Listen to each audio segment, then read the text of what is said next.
What is up, internet? It's your boy Asher here with my first thoughts on J. Cole's Might Delete Later. Now, this album has really been blowing up the internet. If you've been on Instagram or any social media, you probably heard a lot about this album. And I'm just gonna jump into it like this, expecting that you've at least seen some lyrics, heard some snippets, or if heard the entire album by now, because it's the end of day one. I listened to this album 4 times today. 4 times. And I couldn't pinpoint what I felt about the album until I got home. Played some Spider-Man, loaded up Instagram while one of the missions was loading, and I was like, holy shit, J. Cole released an album. I listened to it 4 times. Why don't I remember anything off of it? And that's really when it hit me. I was like, this album is very forgettable. I'm sorry to all the J. Cole fans out there. You guys are complete loyalists. But it just had to be said. I don't know, man. I feel like J. Cole could definitely have done better. It's definitely in him to do better. He's done good work. As a J. Cole fan, but also as a Kendrick Lamar fan, I'm a fan of both. But I don't know, man. It was just such a weak response, I feel like. You all know the lines that have been blowing up really, J. Cole basically calls Kendrick Lamar lazy. He's like, over 12 years or something like that. Over 12 years, you've only released 4 albums. And I mean, it's true, but then he goes on to say that the first one was a flop, that the second one was overhyped and put motherfuckers to sleep. The third one was great, but the fourth one was tragic. And honestly, I'll just say it, I completely agree with that point. I'm not complaining over how long it takes Kendrick Lamar to release, because everybody's creative process is different. But honestly, we waited so long for an album, and we got Mr. Morale, and there's a completely good reason I haven't made a review on Mr. Morale. I've done so many reviews of many other albums that have come out in that time, but I specifically have been avoiding Mr. Morale for very good reason. And just credit where credit's due. At least I'm making a video on this album, Might Delete Later. That's a point right there already for J. Cole. Because I just have no plans on reviewing Mr. Morale. It was just a disappointment for me. But a point that people on Instagram have been saying is that really J. Cole hasn't made any albums in that entire time that have been as culturally impactful as albums such as To Pimp a Butterfly or Good Kid, Mad City. Heck, even Section 80 you could say made an impact. And it's completely true. I can't disagree with the people. J. Cole's always regarded as one of the top lyricists of this era, of this generation. A lot of people hold him in high regards. He even himself has called himself one of the big 3 of rap. But I don't really know which album with J. Cole I can really say had the impact that Good Kid, Mad City had, or To Pimp a Butterfly had. It's just, even J. Cole acknowledges it in his lyrics where he says that Kendrick Lamar is out of his prime, and that J. Cole just reaches because he was always just trailing behind Kendrick.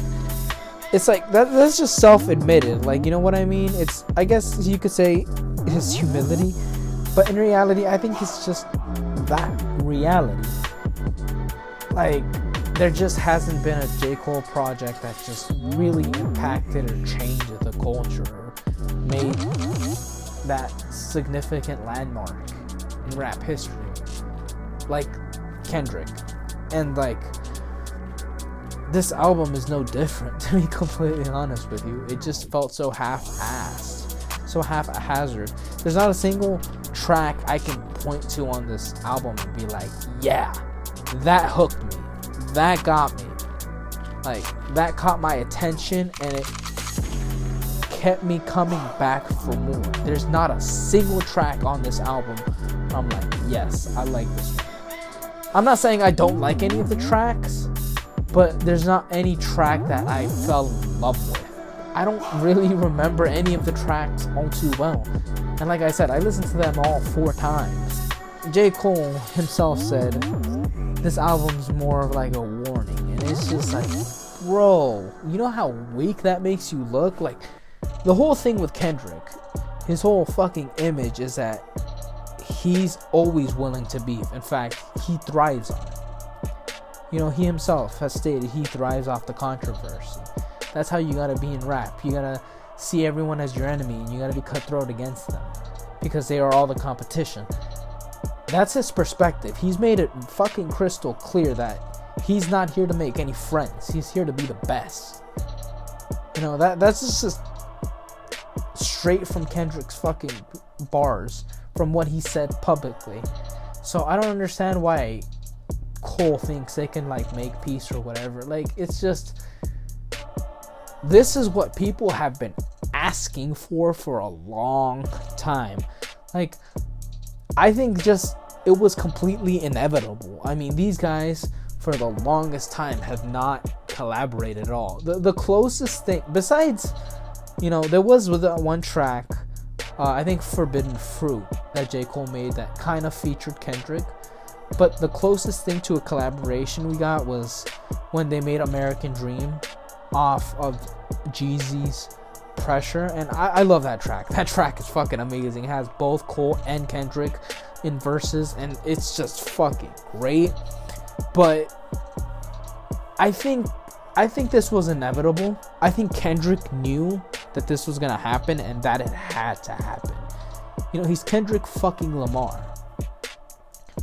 He can't, in good conscience, be compared to somebody else. You know what I mean? Any great, you just, even though rivalry is important, you just can't settle. You know what I mean? The pride is there. You want to be the king. I don't know. It's a hard, weird perspective to have, but I completely understand. You know, through Kendrick's mindset, like, many people claim him to be one of the best of this era, if not the best of the era. But to him and to his public image, it's just completely unacceptable to be pit against anybody else. And to be completely honest with you, I don't think J. Cole and Drake are even anywhere near the levels of Kendrick Lamar. Like, just, Drake is a pop machine. That's all he is. He's a pop machine. Like, I respect him as a performer because he is fucking huge. But as a musician, like, I don't know if he produces his own beats because I like them, but his lyricism, I do not fuck with it at all, dude. Like, I always listen to whatever I can of Drake. Those new drops, I listen to them. Just, I don't know, man. It's hard. It's hard. I can't put Drake or J. Cole on the same level as Kendrick. But even then, I can't say that Kendrick's the strongest one out there. Like, I said it before, I said it again. Last year alone, Wiz Khalifa and Nas released 4 albums each.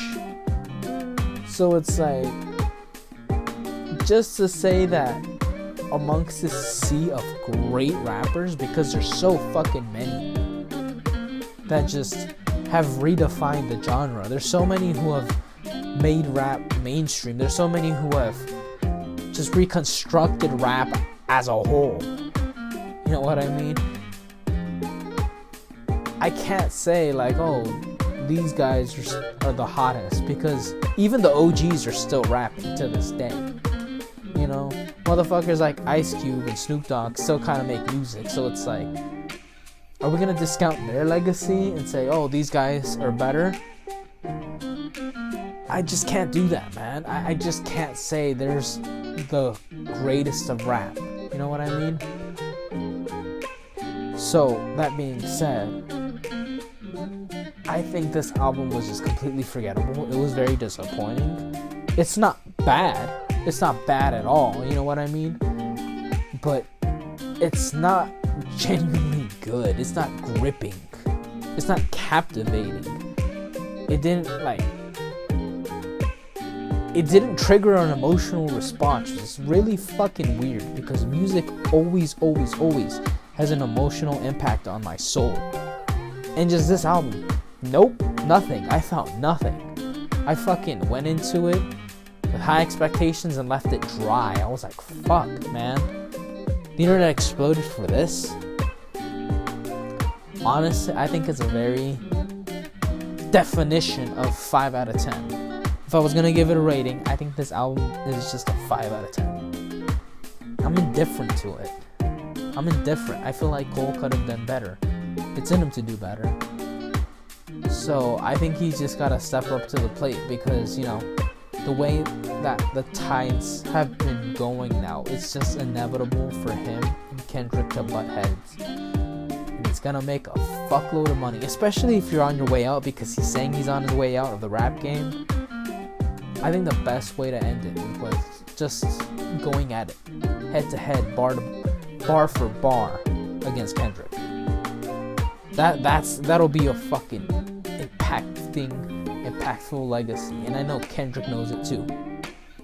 I know that motherfucker's calculated and he's doing everything he's doing for a reason.